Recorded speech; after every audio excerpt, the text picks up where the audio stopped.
Washburn. My address is 705 Lindsay Street, apartment 28, Chattanooga, Tennessee, 37402. One of my fellow occupiers was actually sick today, so I'm just going to speak and hope what's in my head transfers into words. Occupy Chattanooga is not about tents. Regardless of what people want to make it about, it is not about our tents. Our protest models a protest that happened in 1932 when a group of veterans, actually from Chattanooga, Tennessee, went to Washington, D.C., and they circled the White House, and then they sent up tents. And then they bent those tents into temporary structures, shacks, until Congress listened to them and until Congress wrote a bill meeting their demands. We've been here over 130 days. And even though I invited some of you down personally, even at the Kefauver dinner, I invited you personally to come speak to us. No one has spoken to us. We've been ignored, and we've been made about tents. But Occupy Chattanooga is not about the tents, and you've called us an eyesore. You compare those tents to an eyesore.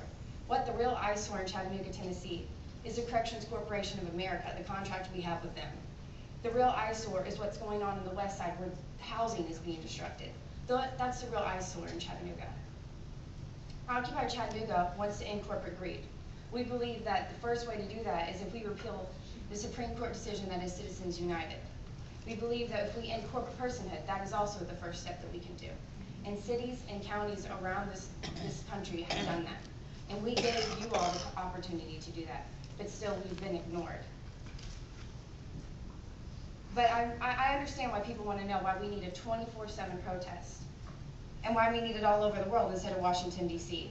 We are all members of your community. We are all members of the workforce. We all have families here. I personally am a chemical engineering student at University of Tennessee at Chattanooga. I take 14 credits. I work in the biofuels lab twice a week, and then I work 30 hours in the service industry. Sometimes the only time I have to protest is at 1 in the morning. Even though I know some people can't see me, I call, I write, nobody listens to me. So the only thing I feel I have to have a voice is my body. And if that means I'm gonna lay down on the courthouse instead of sleeping a couple 100 feet away, that's what I'm going to do. But unfortunately, instead of taking the opportunity to be like the other cities and counties and take on these issues, you will follow the other cities and counties that have silenced their people. Some use violence. Unfortunately, you all just surprised us, went through our things and threw them on the sidewalk. I hope that you all take the opportunity to listen to us now and to work with us to better our community, because we'll still be on your sidewalk.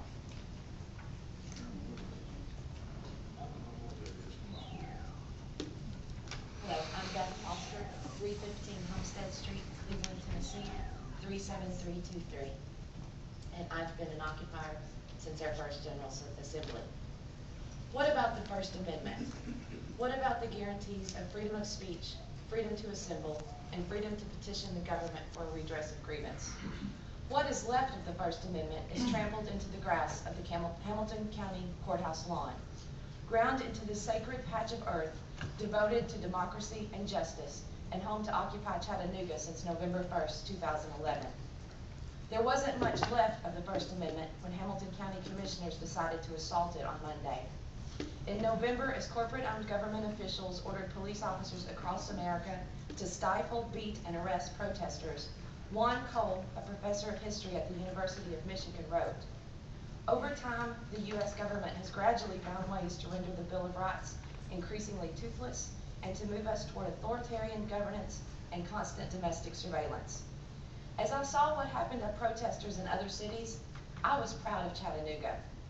I was proud that, while the commissioners had taken legal action against our protest and the First Amendment had been respected, and we had been allowed to remain with no harassment and with no injury. In fact, Hamilton County Sheriff Jim Hammond told us at the beginning that he and his deputies were not present to violate our First Amendment rights. We were waiting for the outcome of the federal lawsuit. We were waiting for the courts to decide whether the county could constitutionally enforce its ex post facto law against our protest. We were trusting in the system. How naive of us. When the county realized it wasn't going to win the federal lawsuit, it dismissed the suit, and then it did what those in power have always done to the 99%. It misused its power. Our protesters suddenly had deputies surrounding them and our personal property. We were given no warning, no chance to comply, no chance to gather our property, no chance to make other arrangements. We are baffled that Commissioner Henry told the Chattanooga Times Free Press that the reason we were given no warning was because we wouldn't have complied. We have done everything possible to comply with everything the sheriff has asked us to do as we had our protest on the lawn. And we've done everything we could do to keep our protest respectful and peaceful. Neither deputies nor the sheriff could tell our protesters why we were being removed, under what law we were being removed, and could give us no paperwork showing that an eviction had been ordered. Our protesters were ordered away from their property, not allowed to touch their property, and watched as deputies cut locks and searched their personal property. Sheriff Jim Hammonds referred all questions to the commission, so we are here today to ask for those answers. Why were we evicted from the protest? Why were our First Amendment rights ignored? Why were we given no warning? Why was our property searched? Under what authority did the eviction take place? Under what law? We are the 99%. The occupation is not over. You cannot evict an idea whose time has come. Does anyone else want to address the commission on any matters other than zoning? If not, then we will be in recess until March